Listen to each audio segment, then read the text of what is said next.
देखो कल हमने कंप्यूटर के चैप्टर क्लाउड कंप्यूटिंग को देखा था। अब इनने जो सिलेबस में अगला टॉपिक हमको दिया है, दो तीन टॉपिक हैं एक साथ, कृत्रिम बुद्धिमत्ता और मशीन लर्निंग। तो दोनों अलग अलग टॉपिक है नहीं, उनने लिख दिया है अलग अलग है एक ही।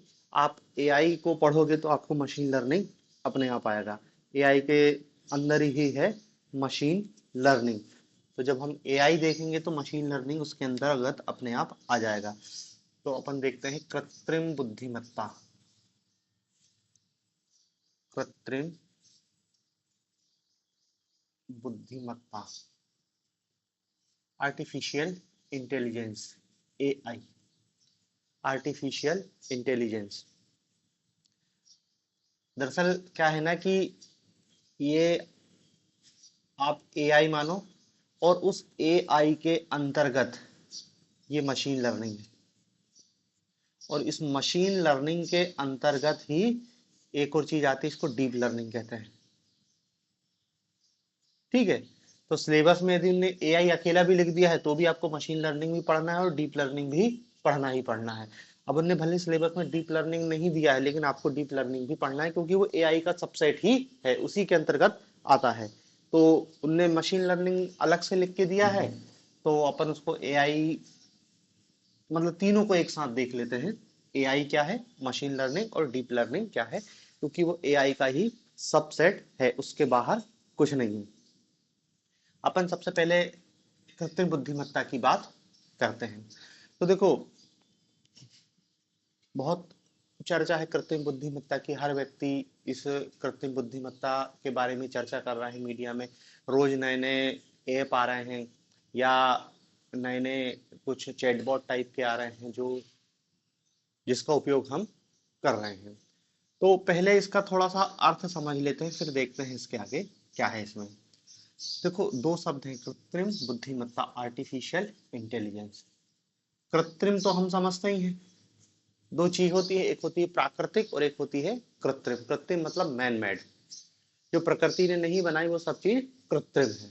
तो मतलब ये कोई क्या है, मैन मेड की बात की जा रही है, मानव ने कुछ ऐसी चीज बनाई है, प्रकृति से प्रदत्त नहीं है, वो कृत्रिम है।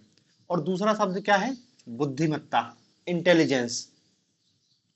अब देखो, जब हम बुद्धिमत्ता शब्द को परिभाषित करते हैं तो हम अपनी बात करते हैं कि मनुष्य एक बुद्धिमान प्राणी, मतलब बुद्धिमत्ता का जो पैमाना है वो मनुष्य ही है। तो जब बुद्धिमत्ता शब्द की बात की जाती है तो इस बुद्धिमत्ता के अंतर्गत हम तीन चार चीजों को रखते हैं। हम मानव की ही बात कर रहे हैं, मानव एक बुद्धिमान प्राणी है, तो बुद्धिमान में बुद्धिमत्ता होती क्या है, इंटेलिजेंस क्या। तो देखो, जो इंटेलिजेंस है, हम अपनी बात करें तो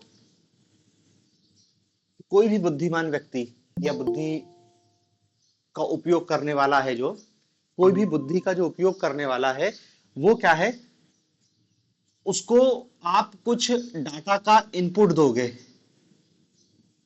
डेटा इनपुट दोगे, तो वो उसके हिसाब से रिएक्ट करेगा और रिएक्ट करने के बाद काम करेगा। तो जो बुद्धिमत्ता शब्द है, बुद्धिमत्ता शब्द के अंतर्गत चार पांच चीजें शामिल होती है। जैसे मनुष्य एक बुद्धिमान प्राणी है, हम अपनी बुद्धिमत्ता को कैसे परीक्षण करते हैं, तो हम अपने आप को बुद्धिमान कह रहे हैं, तो बुद्धिमान होने के लिए हमको कुछ प्रोसेस से होकर गुजरना पड़ता है। और यही कि यही बुद्धिमान का प्रोसेस मानव ने मशीन में स्थापित कर देगा, तो यही एआई कहलाएगा। देखो, जैसे मनुष्य के पास संवेदी अंग है, संवेदी अंग, सेंसेस ऑर्गन है। हमारे पास क्या है, सेंसेस ऑर्गन है, आंख, कान, नाक, त्वचा, जीभ, ये सब सेंसेस ऑर्गन है। और इन सेंसेस ऑर्गन से हम बाहरी ज्ञान को प्राप्त करते हैं, देखते हैं, सुनते हैं, पहचानते हैं और उसको प्राप्त करते हैं। तो जैसे हमारे संवेदी अंग हैं, इसी टाइप से क्या है, जो मशीन है वो भी क्या है, डाटा को बाहर से प्राप्त करेगी, डाटा प्राप्त करेगी। मतलब देखो, कंपैरिजन है, बुद्धिमत्ता को समझ रहे हैं, हम अपनी बुद्धिमत्ता को मशीन पर लागू कर रहे हैं, मशीन को भी हमारे जैसा इंटेलिजेंट बना रहे हैं। वही है कृत्रिम बुद्धिमत्ता कि मशीन मशीन भी हमारे जैसे इंटेलिजेंट हो जाए। लेकिन वो इंटेलिजेंसी की एक प्रोसेस है, और उस प्रोसेस को हम अपने स्तर पर देखते हैं कि जैसे हमारे सेंसेस ऑर्गन है, कि हम अपने इन सेंसेस ऑर्गन से सेंस को प्राप्त करते हैं, बाहर से सेंस प्राप्त करते हैं, मतलब बाहर से डाटा हमारे अंदर इनपुट हो रहा है, तो आपको मशीन में भी यही करना पड़ेगा, डाटा बाहर से आपको इनपुट करना पड़ेगा। दूसरा, जो हम अपने स्तर से बात आते हैं कि हमने अपने सेंस ऑर्गन के माध्यम से सेंस किया, कि बाहरी वस्तु का ज्ञान प्राप्त किया या बाहरी वस्तु को देखा सुना।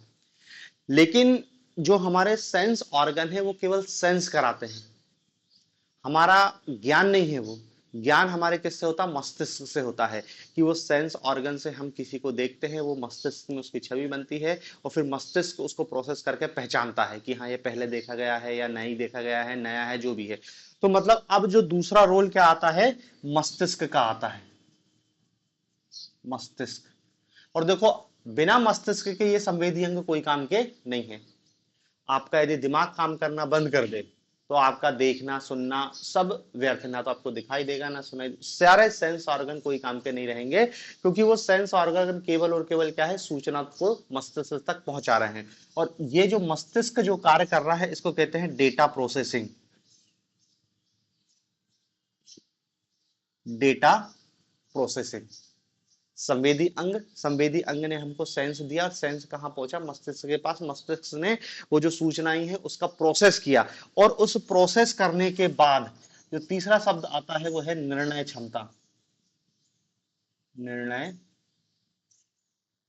क्षमता, निर्णय क्षमता।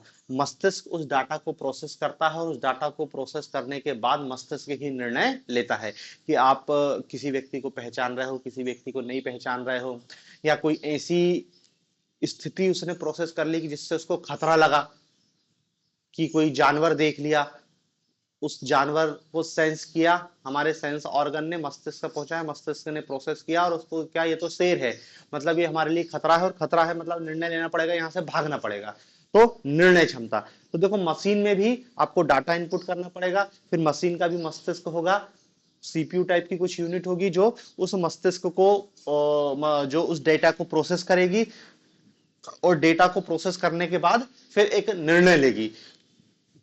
और ये तीनों काम, सेंस प्राप्त करना, डाटा प्रोसेस करना, और डाटा प्रोसेस करने के बाद निर्णय लेना, ये तीनों काम निश्चित समय में पूरे होने चाहिए। निश्चित समय में पूरा करना, ये तीनों काम कौन कौन से? सेंस प्राप्त करना, मस्तिष्क में डाटा प्रोसेस करना, और फिर उस प्रोसेस डाटा के आधार पर निर्णय लेना, ये तीनों काम निश्चित समय में पूरे होने चाहिए। भाई, हम तो देखो बिल्कुल तत्काल, हमने हमारे सेंस ऑर्गन ने सेंस लिया, हमने देखा, मस्तिष्क ने डाटा प्रोसेस किया, पहचाना, और हम भाग गए। मतलब निर्णय कितनी जल्दी हुआ आपको पता ही नहीं चला, आपने देखा और भाग गए, just a fraction of second. ऐसा नहीं कि आपने देखा, मस्तिष्क में डाटा प्रोसेस हो रहा है, प्रोसेस हो रहा है, फिर आधे घंटे बाद आपको समझ आया और तब आप निर्णय ले रहे हैं। ये तीनों बहुत क्विक होते हैं। अब देखो, ये सब मनुष्य के कार्य हैं, मनुष्य इसी के आधार पर इंटेलिजेंट प्राणी कहलाएगा। ये सारी चीजें अब जब कृत्रिम रूप से मनुष्य ने एक मशीन में स्थापित कर दी है, तो इसी के लिए एक शब्द यूज कर दिया गया है, आर्टिफिशियल इंटेलिजेंस। एक ऐसी मशीन मनुष्य ने बनाई है जो इंटेलिजेंट है। और इंटेलिजेंट का मतलब क्या है? उसके संवेदी अंग हैं, वो सेंस कर रहा है, उसमें सेंस ऑर्गन लगे हैं, वो सेंस कर रहा है। जैसे हमारे सेंस ऑर्गन है उसमें भी लगे हैं सेंसर, जो जिन सेंसर से वो देख रहा है, उसको डाटा इनपुट मिल रहा है, वो प्रोसेस कर ले रहा है, और प्रोसेस करने के बाद निर्णय ले रहा है, और और ये तीनों प्रक्रिया बहुत जल्दी हो रही है। तो आर्टिफिशियल इंटेलिजेंस या एक जो शब्द है वो एक ऐसी मशीन की ओर इंगित कर रहा है, जो मानव द्वारा निर्मित एक ऐसी मशीन है जो जिसमें बुद्धिमत्ता है, जो बुद्धिमान है। ये काम जो आदमी करता था, आदमी का मस्तिष्क की, देखो इसमें सबसे केंद्रीय भूमिका मस्तिष्क की है। तो यहां पर हम देखेंगे कि इस एआई में ही देखेंगे कि उन्हें न्यूरल नेटवर्क स्थापित कर दिया है, कि हमारे मस्तिष्क जो न्यूरॉन से मिलकर बना है। जैसे हम कंप्यूटर में तो देखते प्रोसेसर लगा रहता है, लेकिन यहाँ पर न्यूरल नेटवर्क के माध्यम से कार्य होता है, कि जैसे हमारा दिमाग न्यूरॉन से बनता है, उसी की कॉपी किया गया है, और वो वैसा का वैसा सिस्टम मशीन में स्थापित किया गया है। तो अब जो मशीन है वो मशीन क्या है, इंटेलिजेंट हो चुकी है, वो निर्णय ले सकती है, सब कुछ, वो सब कुछ कर सकती है जो एक मानव कर सकता है। और अभी एआई तो भविष्य का जो एआई होगा जिसको हम सुपर एआई कह सकते हैं, उसकी क्षमता तो मानव से भी कई गुना ज्यादा होगी। मतलब मानव ही उस मशीन को बना रहा है, लेकिन उस मशीन की क्षमता मानव की बौद्धिक क्षमता से बहुत ज्यादा है। ठीक है ना। इसलिए इस एआई को हम एक क्रांति कह रहे हैं, क्योंकि अब मनुष्य का जो मस्तिष्क है उसका भी रिप्लेसमेंट मिल जाएगा। मनुष्य अपने मस्तिष्क के माध्यम से जो सारे कार्य करता था वो अब एक मशीन करने की स्थिति में रहेगी। ठीक है। तो एआई की परिभाषा क्या कह सकते हैं कि एआई मानव जैसी मशीनों में मानव जैसी बौद्धिक क्षमता विकसित करने का प्रयास ही है एआई। मशीनों में मानव जैसी बौद्धिक क्षमता विकसित करना, मशीनों में मानव जैसी बौद्धिक क्षमता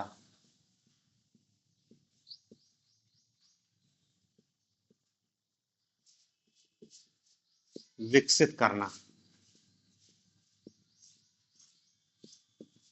मशीनों में मानव जैसी बौद्धिक क्षमता विकसित करना, ताकि मशीन भी परिस्थितियों के अनुरूप निर्णय ले सके और बिना मानवीय हस्तक्षेप के कार्य कर सके। मशीन परिस्थितियों के अनुरूप अनुरूप निर्णय ले सके, निर्णय ले सकें और बिना मानवीय हस्तक्षेप के, और बिना मानवीय हस्तक्षेप के अपना कार्य पूरा कर सके, अपना कार्य पूरा कर सके। मशीनों में मानव जैसी बौद्धिक क्षमता विकसित करना ताकि मशीन परिस्थितियों के अनुरूप निर्णय ले सके और बिना मानवीय हस्तक्षेप के मशीन अपना कार्य पूरा कर ले। मतलब देखो अभी भी मशीन चल रही है, जैसे हम घर में है, घर में पंखा का उपयोग करते हैं, तो पंखा क्या है, आपको पहले आपको गर्मी लगेगी तो फैन का स्विच ऑन करना पड़ेगा। ठीक है। तो पंखा चालू हो जाएगा और फिर उस पंखे की स्पीड को भी आपको मेंटेन करना पड़ेगा कि बहुत गर्मी लग रही है तो पंखा फुल पे 5 की स्पीड पे चला रहा है, नहीं तो उसको कम कर दिया, स्लो कर दिया। तब आपको करना है, पंखा कुछ नहीं है, आपने चालू कर दिया, फुल पे है तो फुल पे चल रहा है, भले आपको ठंडी लगे या घर के सारे कागज आगज उड़ जाए, उसको कोई मतलब नहीं है। तो अभी वो केवल क्या है, मशीन है। लेकिन आने वाले समय में हमको पंखा भी कैसा है, इंटेलिजेंट फैन मिलेगा। और इंटेलिजेंट फैन कैसा होगा, मानव जैसी बौद्धिक क्षमता होगी, मतलब परिस्थितियों के अनुरूप निर्णय लेगा, परिस्थितियों के अनुरूप। एक टेम्परेचर जैसे कम ज्यादा होगा, पंखा अपने आप चालू और बंद होगा।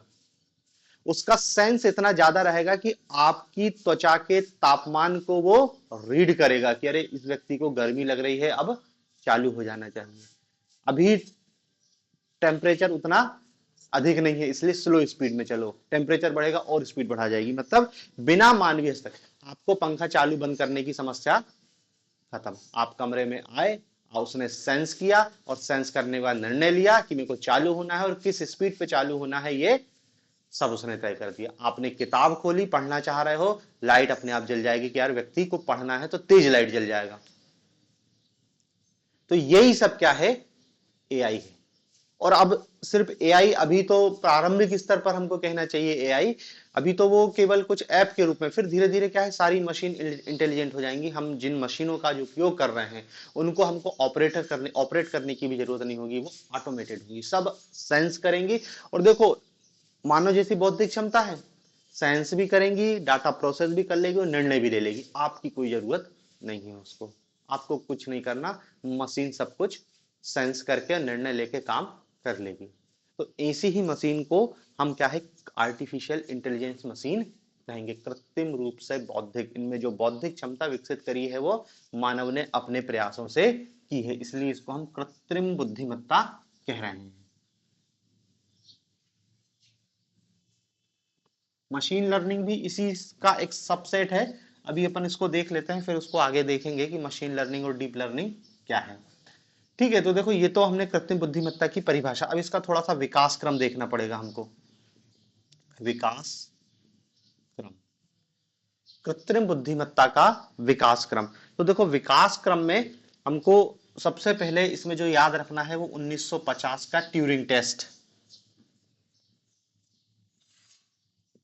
ट्यूरिंग टेस्ट, ब्रिटेन के एक वैज्ञानिक थे एलन ट्यूरिंग, इन्होंने एक सबसे पहले आर्टिफिशियल इंटेलिजेंस मशीन का निर्माण, मतलब कोई मशीन नॉर्मल मशीन है या एआई युक्त मशीन है, उसको सबसे पहले ट्यूरिंग टेस्ट पास करना पड़ता है। सबसे पहले ट्यूरिंग टेस्ट होता है, तभी डिसाइड होता है कि मशीन एआई मशीन है।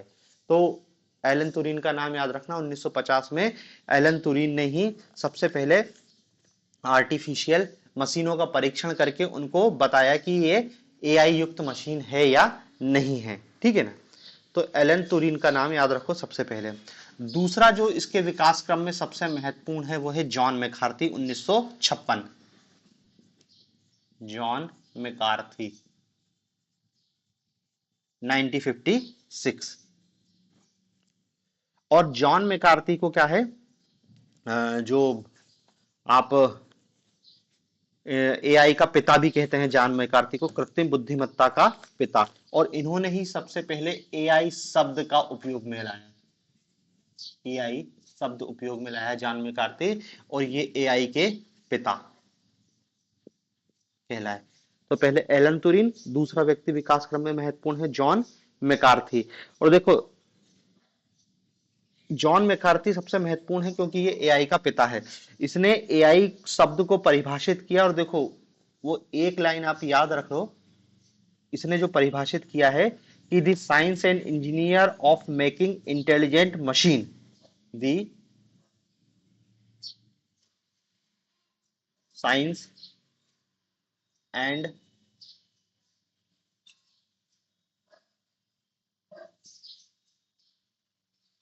Engineering of making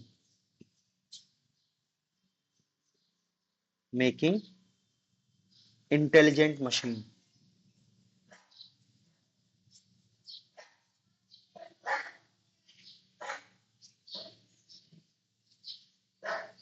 intelligent machine, the science and engineering of making intelligence machine. AI शब्द को 1956 में सबसे पहले जॉन मैकार्थी ने परिभाषित किया, और इन्होंने ही इसकी एक प्रोग्रामिंग भाषा जिसको कहते हैं लिस्ट प्रोसेसर, प्रोग्रामिंग भाषा LISP, लिस्ट प्रोसेसर, इसको विकसित किया, और इसी कारण से जॉन मैकार्थी को कृत्रिम बुद्धिमत्ता का पिता कहा जाता है।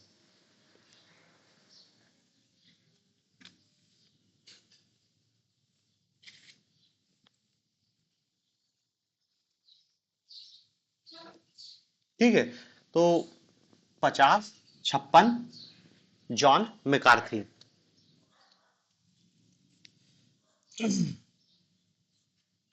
अब देखो इस जॉन मैकार्थी के बाद भी डेवलपमेंट होता है, अलग अलग कंपनियों ने अलग अलग, जैसे 1961 में एक यूनिमेट नामक इंडस्ट्रियल रोबोट बनाया गया था जो एआई युक्त था, लेकिन वो सब रोबोटिक्स के पार्ट के अंतर्गत आ जाएगा, एआई में वो क्वेश्चन नहीं पूछेगा। 1964 में एक एलिजा नामक चैटबॉट बनाया गया। 1961 यूनिमेट, ये एक रोबोट था और इंडस्ट्रियल रोबोट था जो इंडस्ट्रीज में काम करेगा। 1964 इसमें एलिजा चैटबॉट बनाया गया।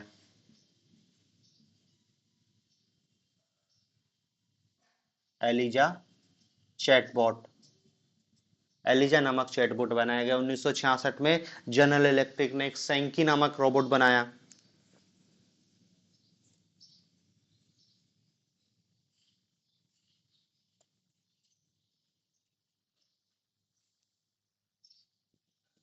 ठीक है, तो ये विकास क्रम है। शुरू के दो व्यक्ति बहुत महत्वपूर्ण हैं, एक तो एलन तुरीन और दूसरा जॉन मैकार्थी। फिर इसमें हमको जो दिखाई देता है जापान 1991 में, 1981 में Japan, fifth generation program, fifth generation program बनाया, जो आर्टिफिशियल इंटेलिजेंस की पहल करने के लिए एक अलग प्रोग्राम बनाने वाला पहला देश था जापान। फिर 1990 में Scythia benzyl, doctor Scythia benzyl, इन्होंने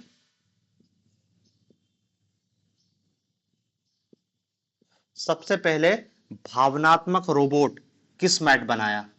एक रोबोट बनाया किसमैट, ये क्या है, भावनात्मक, भावनात्मक रोबोट किसमैट बनाया। फिर 1997 में आईबीएम द्वारा deep blue chip program, deep blue chip program बनाया गया और उसने शतरंज के विश्व चैंपियन गैरी कास्परोव को हरा दिया था चेस चैंपियन में। Deep blue, IBM 1997। ठीक है। फिर एक सोफिया नामक रोबोट बना, एक ह्यूमैनॉइड रोबोट, मानव जैसा दिखने वाला रोबोट है पहला, सोफिया। हैंसन रोबोटिक्स कंपनी के डेविड हैंसन ने, किसने बनाया, David Hanson. Hanson robotics company के डेविड हैंसन ने पहला ह्यूमैनॉइड रोबोट सोफिया नाम से बनाया, जो 2016, ठीक है, और इसे सऊदी अरब ने 2017 में अपने देश की नागरिकता प्रदान करी। ठीक है, यही विकास क्रम है। और उसके बाद तो फिर वर्तमान समय में आ जाते हैं हम कि अलग अलग कंपनी का, किसी का चैटबॉट है, किसी का डीप सीक है, किसी का कुछ है, किसी का कुछ, बहुत सारे एआई वर्तमान में मार्केट में है। तो विकास क्रम में आपको केवल 4-5 पॉइंट याद रखना है कि कैसे इसका विकास क्रम होता है। अब इसमें हमको देखना है एआई के प्रकार, टाइप्स ऑफ एआई। और एआई के प्रकार को हम दो रूपों में विभक्त करते हैं। मतलब एक तो हम कहते हैं योग्यता के आधार पर, योग्यता के आधार पर, और दूसरा डिवीजन किया गया है कार्य के आधार पर।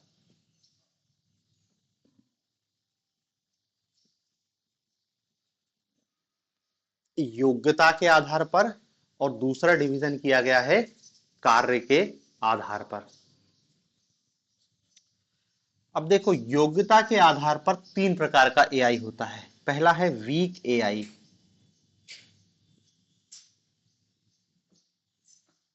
वीक एआई, देखो नाम से स्पष्ट है, वीक एआई, या इसको नैरो एआई भी कहते हैं, नैरो, वीक एआई या नैरो एआई। ऐसा एआई जो केवल एक ही टास्क को करने में सक्षम है, मल्टीटास्किंग नहीं है, एक ही टास्क को करने में सक्षम,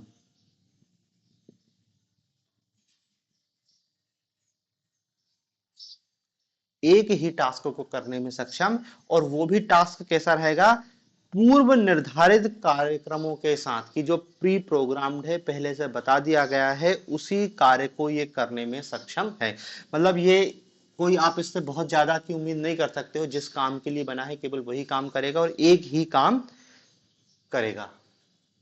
ऐसे एआई को हम क्या कहते हैं, नैरो एआई या वीक एआई। और इसके उदाहरण हैं अमेजन का वॉइस असिस्टेंट एलेक्सा, जो भी वॉइस असिस्टेंट होते हैं ना, एप्पल का सिरी है, ये सब वीक एआई के अंतर्गत आते हैं।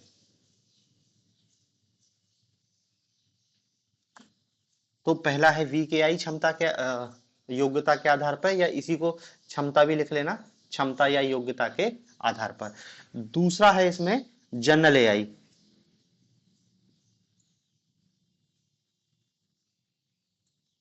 Journal AI.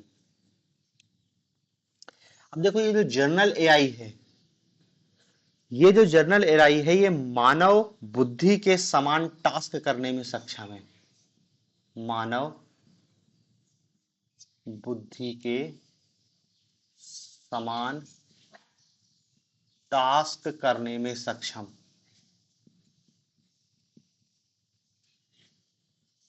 मानव बुद्धि के समान टास्क करने में सक्षम। आप देखो, हम जो अभी एआई, इसका उदाहरण लिख जरूर लेते हैं कि गूगल की self drive car, Google self drive car, Google की जो सेल्फ ड्राइव कार है उसको जनरल एआई का उदाहरण माना जाता है। लेकिन देखो क्या लिखा है, मानव बुद्धि के समान टास्क। अभी भी कोई एआई इतना विकसित नहीं हुआ है कि पूरी तरीके से मानव बुद्धि के समान कार्य कर सकता। कुछ क्षेत्रों में कर सकता है, जैसे चेस खेल रहा है तो मानव बुद्धि को क्रॉस कर दिया और मानव को हरा दिया है।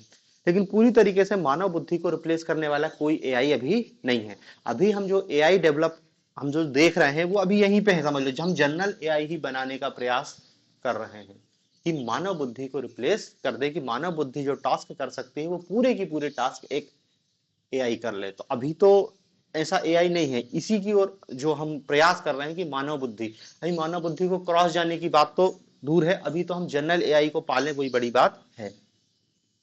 और तीसरा है सुपर एआई। सुपर एआई ये भविष्य है, मानव बुद्धि से भी अधिक टास्क करने में सक्षम। मानव बुद्धि से अधिक टास्क करने में सक्षम। मानव बुद्धि से अधिक टास्क करने में सक्षम, ये भविष्य का एआई है। अभी ये केवल हम पिक्चरों में देखते हैं। पिक्चरों में देखा ना कि एक रोबोट बनाया था, वो रोबोट ने ही इतना ज्यादा इंटेलिजेंट हो गया कि उसने आदमी को पीछे छोड़ दिया। अभी कुछ क्षेत्रों में आदमी को पीछे छोड़ पा रहे हैं, लेकिन अभी पूरी तरीके से मानव बुद्धि के बराबर का एआई हम नहीं बना पाए हैं कि वो पूरी तरीके से मानव बुद्धि को रिप्लेस कर ले, क्योंकि अभी साइंस और इमोशन के स्तर पर उतना ज्यादा काम नहीं हुआ, लेकिन होगा आगे चल के, क्योंकि ये डेवलपमेंट है। तो देखो, योग्यता के आधार पर 3 टाइप का है, वीक, जनरल और सुपर। वीक तो आप समझ ही रहे हो कि केवल एक टास्क दिया जाएगा, वो मशीन टाइप का है, लेकिन वो वॉइस असिस्टेंट है, जो उससे बोल रहे हैं वो कर रहा है। कोई यदि सर्च करने का काम है तो सर्च करके आपको बता देगा।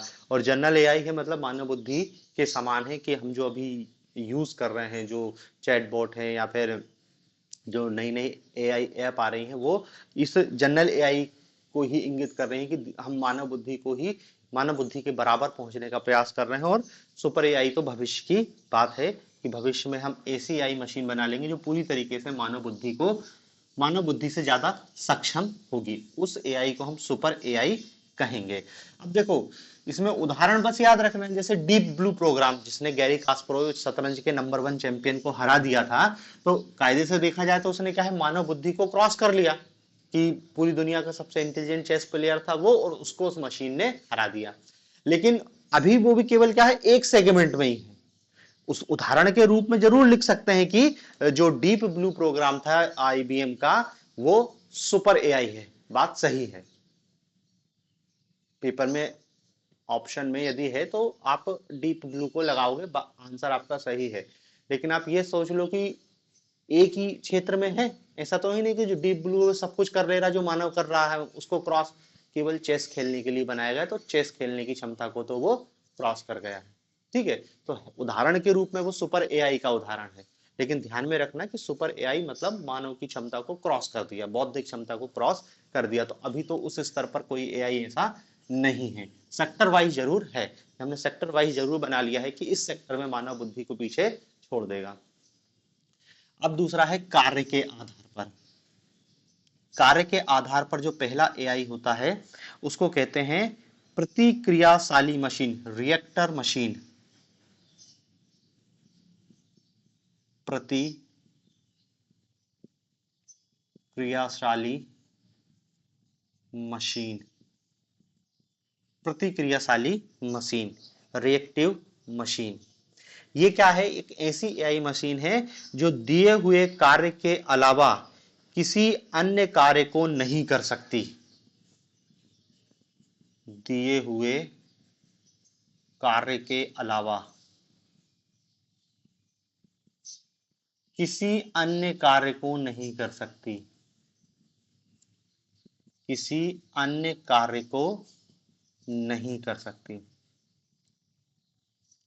दिए हुए कार्य के अलावा किसी अन्य कार्य को नहीं कर सकती और केवल वर्तमान परिदृश्यों पर ही प्रतिक्रिया दे रही है, वर्तमान परिदृश्यों पर प्रतिक्रिया, वर्तमान परिदृश्यों पर ही प्रतिक्रिया देती है। मतलब देखो, रिएक्टिव मशीन एक ऐसी मशीन है जो केवल दिए हुए कार्य को, कोई एक कार्य के लिए बनाया गया है तो वो एक ही कार्य करेगी। डीप ब्लू को चेस खेलने के लिए बनाया गया था तो वो केवल चेस ही खेलेगी। तुम उससे कुछ और पूछोगे वो या कुछ और कराने की उम्मीद करोगे तो वो नहीं हो पाएगा।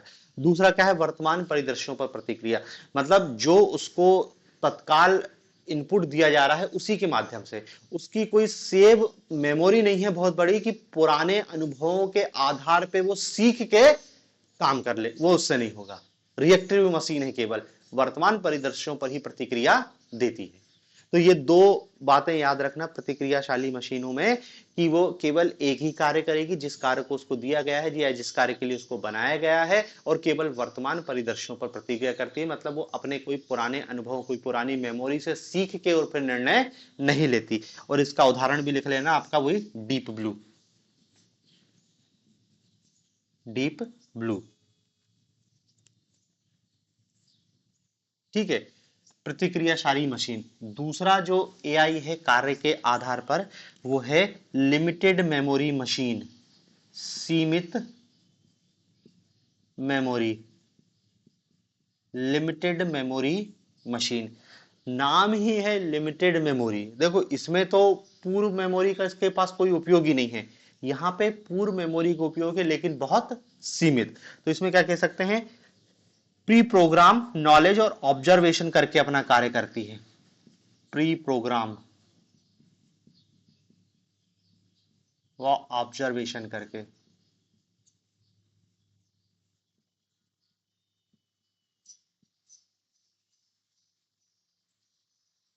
प्री प्रोग्राम, प्री प्रोग्राम में पहले से जो प्रोग्राम उसमें बना दिया गया है उसी के आधार पर यह कार्य करेगी। अभी ये और कुछ करने की स्थिति में नहीं है, प्री प्रोग्राम्ड है, जैसा बनाया गया है प्रोग्राम वैसा ही काम करेगी। और इसका उदाहरण लिख लेना, सेल्फ ड्राइविंग कार, सीमित मेमोरी है उसकी, सेल्फ ड्राइविंग कार। फिर तीसरा जो है वो है मस्तिष्क का सिद्धांत, थ्योरी ऑफ माइंड, मस्तिष्क का सिद्धांत, थ्योरी ऑफ माइंड। अब देखो यहां पर हम जनरल एआई की बात कर रहे हैं।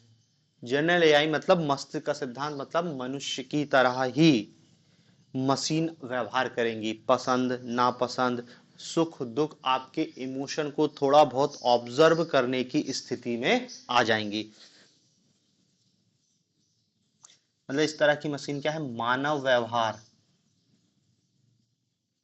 मानव व्यवहार, पसंद नापसंद, इस सब को, पसंद नापसंद, सुख दुख को ऑब्जर्व करके और फिर काम करेगी। ये मस्तिष्क के सिद्धांत वाली मशीन कहलाती है। और अभी हमारा जो एआई काम चल रहा है वो इसी है, वही जनरल एआई और मस्तिष्क सिद्धांत एक ही है, समझ लो कि हम इसी को बनाने का प्रयास कर रहे हैं। और चौथा है सेल्फ अवेयरनेस, आत्म जागरूकता,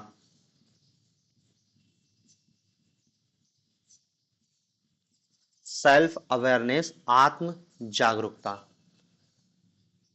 आत्म जागरूकता मशीन एक ऐसी मशीन होगी जो मानव के अंदर की भावनाओं को पहचानने में सक्षम होगी। देखो ये आपकी पसंद नापसंद सुख दुख को पहचान रही है, फेशियल रिकॉग्निशन, चेहरा देख के थोड़ा सा आपको, या फिर आपने प्री प्रोग्राम्ड कर दिया है उसको, उस रूप में वो कार्य करेगी।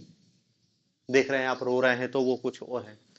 लेकिन यहां पर तो क्या है कि वो फीलिंग को समझेगी, कि आप उससे कह भी नहीं रहे हो फिर भी उसको वो समझ जाएगी। सेल्फ अवेयरनेस, आत्म जागरूक।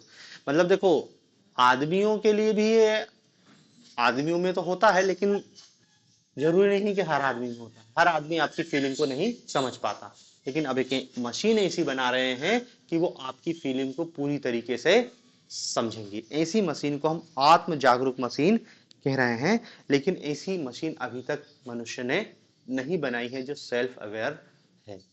लेकिन आने वाले भविष्य में जरूर हम एआई का जो डेवलपमेंट हो रहा है वो इस रूप में होगा, जो पूरी तरीके से क्या है, सेल्फ अवेयर होगा। आत्म जागरूक मशीन, मतलब जो हमने सुपर एआई पढ़ा था, ये वही है। जनरल एआई मस्तिष्क का सिद्धांत है। ठीक है, तो देखो ये एआई के आपको प्रकार हैं, योग्यता के या क्षमता के आधार पर और कार्य करने के आधार पर।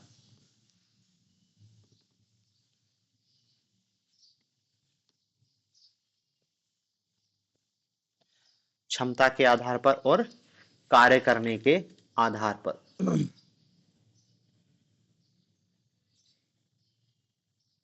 ठीक है।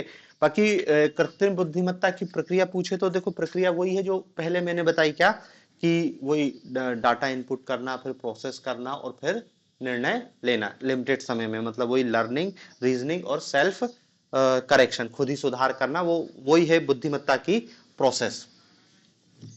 अब इसमें जो एआई में और तो कुछ है नहीं, केवल आपको भारत में एआई और कुछ प्रमुख एआई ऐप, और फिर इसके बाद हमको मशीन लर्निंग और डीप लर्निंग। तो थोड़ा सा देख लेते हैं भारत में एआई। भारत में एआई, और देखो भारत में एआई तो कुछ है नहीं। हमारा ना तो कोई एआई सिस्टम है, ना तो हमारा कोई एआई ऐप है। भविष्य की योजना जरूर है, लेकिन अभी कुछ पॉसिबल नहीं है। अभी ऐसा नहीं है कि भारत अपना एआई, जैसे अमेरिका के कितने सारे ऐप एआई हैं, गोर्क है, चैट जीपीटी है, और अलग अलग कंपनियां बना रही है। चाइना ने भी अपना डीप सीक बना लिया है। लेकिन भारत का अपना ऐसा कोई एआई नहीं है, और भविष्य में बनने की कोई उम्मीद नहीं है। क्योंकि देखो, जो एआई बनाने के लिए चाहिए आपको क्या, डाटा। जिसके पास जितना अच्छा, जितना ज्यादा डाटा होगा, उसका एआई उतना अच्छा कार्य करेगा। और हमारा पास तो डाटा है ही नहीं, क्योंकि डाटा टेक कंपनियों के पास है। जो टेक्नोलॉजी की कंपनियां, ज्यादातर टेक कंपनियां क्या हैं, अमेरिकन से। तो अमेरिकन कंपनियों के पास हमारा डाटा हमसे ज्यादा अच्छा है। हमारे पास तो हमारा डाटा ही नहीं है। जब डाटा ही नहीं है तो फिर एआई कहां से बनाएंगे। एआई उतना अच्छा ही बनेगा जितना अच्छा डाटा एआई को उपलब्ध कराया जाएगा। तो हमारे पास तो डाटा ही नहीं है अपना। सारे टेक कंपनियों के सर्वर भारत के बाहर हैं। हमारा कोई उन पे कंट्रोल ही नहीं है। तो हम तो केवल एआई, अब देखो हम भारत में एआई के क्या हाल है, कुछ नहीं है। 2017 में हम देखते हैं पहली बार ट्रैफिक कंट्रोल करने के लिए इंदौर में, ट्रैफिक कंट्रोल करने के लिए इंदौर में पहली बार एआई रोबोट का उपयोग किया गया 2017 में। फिर 2018-19 के बजट में हमने इसकी बात की गई कि हम एआई को प्रोत्साहित करेंगे। फिर इसके बाद नीति आयोग ने भी 18-19 में बजट, और बजट के बाद 18-19 में ही नीति आयोग भी ये घोषणा करता है कि वो एआई से संबंधित कार्यक्रमों को आयोजित करेगा। फिर 2020 में कृत्रिम बुद्धिमत्ता शिखर सम्मेलन, RAISE, responsible AI for social empowerment, कृत्रिम बुद्धिमत्ता शिखर सम्मेलन दिल्ली में आयोजित हुआ। 2020 को ही तेलंगाना सरकार ने एआई वर्ष के रूप में घोषित किया। और भारत की रणनीति क्या है, एआई फॉर ऑल। ये भारत की रणनीति है एआई के संदर्भ में, एआई फॉर ऑल, एआई सभी के लिए। ठीक है ना। तो भारत में तो देखो कुछ है नहीं कायदे से देखा जाए तो एआई के संदर्भ में। जो एआई का काम भी हो रहा है, भारत की कुछ स्टार्टअप कंपनियां भी हैं, वो भी बहुत सीमित रूप में है। मतलब हम अमेरिकन एआई कंपनी और चाइनीज एआई कंपनी के मुकाबले में देखेंगे तो भारत में ना के बराबर है, कुछ भी एआई के संदर्भ में नहीं है। अब देखो भारत में कुछ क्या है, जैसे बताया ना कि इंदौर में ट्रैफिक कंट्रोल के लिए एक एआई रोबोट बनाया गया था 2017 में। ऐसे एक लक्ष्मी रोबोट बनाया गया था 2016 में, जो क्या है एक बैंकिंग रोबोट था, एआई युक्त बैंकिंग रोबोट, एआई युक्त, जो बैंक से संबंधित डाटा थोड़ी बहुत जानकारी देने की सक्षमता 2016 लक्ष्मी। फिर हमारा व्योम मित्र, व्योम मित्र, व्योम मित्र में क्या है, ये इसरो के द्वारा बनाया गया था और ये भारत का पहला ह्यूमैनॉइड रोबोट है, मतलब मानव जैसा, हाफ ह्यूमैनॉइड, हम अर्ध मानवीय महिला रोबोट, अर्ध मानवीय महिला रोबोट, अर्ध मानवीय महिला रोबोट इसरो ने बनाया था गगनयान के लिए, गगनयान के लिए। रेलवे ने एक बनाया था आस्क दिशा, आस्क दिशा चैटबॉट है ये, रेलवे आईआरसीटीसी का था, ठीक है। कैंपा, ये भी बेंगलोर एयरपोर्ट पे है, बेंगलोर एयरपोर्ट पे है और ये भी एक ह्यूमैनॉइड रोबोट है। बाकी और भी बहुत सारे हैं, लेकिन मैं बताया ना कि ऐसा कोई भी भारत के संदर्भ में ऐसा कोई डेवलपमेंट नहीं है जो वैश्विक स्तर पर अपनी उपस्थिति दर्ज करा सके। देखो अभी तक जो कृत्रिम बुद्धिमत्ता में डोमिनेंस किसका है, यूएसए का।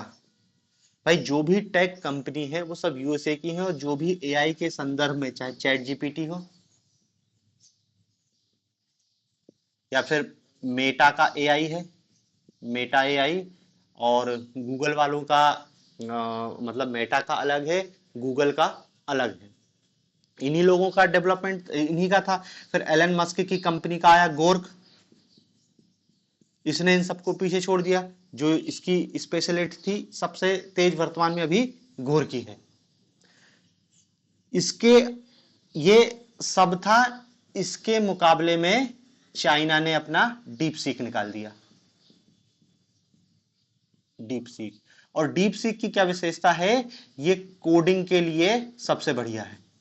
जो सॉफ्टवेयर डेवलपमेंट कोडर रहते हैं उनके लिए डीप सीक सबसे अच्छा है। ये सबसे सस्ता है, इसकी सबसे बड़ी विशेषता है कि इसको बहुत कम पैसे में बनाया था। ये तो बहुत मतलब अमेरिकन कंपनियां हैं तो उनकी लागत तो बहुत ज्यादा रहेगी, लेकिन इसकी लागत बहुत कम है, और ये इसने वैश्विक स्तर पर अपनी उपस्थिति दर्ज कराई है। इसके अतिरिक्त मतलब देखो केवल यूएसए है और चाइना है, इसके अतिरिक्त किसी देश का एआई डेवलपमेंट ऐसा नहीं है कि जिसको वैश्विक स्तर पर हम उपलब्धि मान सकें, ठीक है। तो देखो ये एआई के बारे में सामान्य सी बात है। अब इस एआई में ही हमको मशीन लर्निंग क्या होती है और डीप लर्निंग क्या होती है थोड़ा सा उसको देखना है, ठीक है ना। तो इसको अपन कल ही देखेंगे।